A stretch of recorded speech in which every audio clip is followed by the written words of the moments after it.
6312 is a consumer fraud protection statute that's been misused against a private company. And anybody in New York that's watching this should know that if you're a private company in the state of New York, Letitia James is going to put her nose in your business if she doesn't like your politics. There is a two-tiered system of justice happening. It is 100% election interference. And we do know now that Ms. James also visited the Biden administration and the White House and Kamala Harris. That is deranged beyond. And we are all waking up to it. You can't ignore it. Unfortunately, we are all sitting and waiting to see what happens on Friday. You know, you have Letitia James visiting the White House. You have down in Georgia, you got Fani Willis and her married lover visiting the White House as well. Yeah. I mean, are we?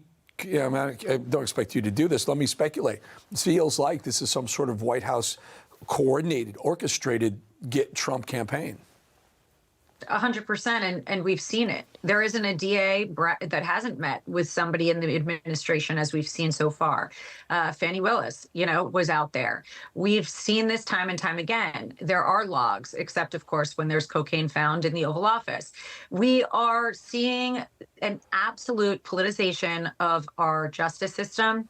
We are seeing backing from Democrat donors to arms of the judicial system, DAs, AGs, and they are put out on a mission. They're running on getting Trump. And then when they get into office, they have to do just what they ran and campaigned on. And that's anti-American. Yeah, so this is a civil proceeding. And so Judge Goran already decided Trump was guilty. Now, what we're finding out, we're waiting to find out, is how much restitution he's going to have to pay, or whatever the term that you legal people use. If I'm not mistaken, it was originally $250 million and then bumped up to $370. Plus, it's also this idea of you can't do business in New York. It's incredible what they're doing for a victimless, whatever, not even crime, a victimless event. It's not even victimless. It goes further than that, Eric. I mean, you've got people that made money. Deutsche Bank, sophisticated banks, insurance companies, all made money. A statement of financial condition that was undervalued. We've seen that. We've proven that. But now what they're doing is just trying to make him hemorrhage in any way. Let's squeeze him politically. Let's squeeze him financially and criminally. And for what? Because they can't beat him in the polls. That's the real truth. And they don't know what to do. So they lie, cheat, and steal, and now they use political lawfare. This is insane. On this case, which I sat through trial, I can tell you, there is absolutely no facts that support their basis. We have been in 3 years of hell with this AG that ran on getting Trump before she even knew anything about Trump, got elected, and has made good on her promise. And now we've got a judge that's helping. It is beyond corrupt. And I'm telling you, there was absolutely, not only was there not evidence, there was evidence to the contrary. The evidence showed that the Trump organization helped the city of New York, employs thousands of people, pays hundreds of millions in employment taxes. And now they're going to push them out of a state that he helped build because politics. It's so sad, Eric. It's a really sad part of our country.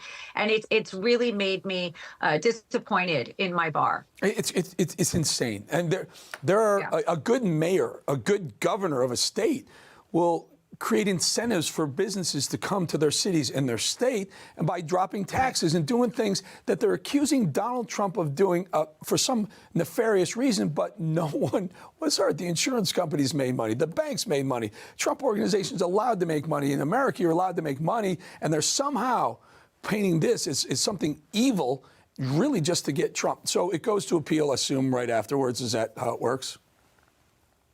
Yes, if I could file the appeal now, I would. There's no surprises coming here.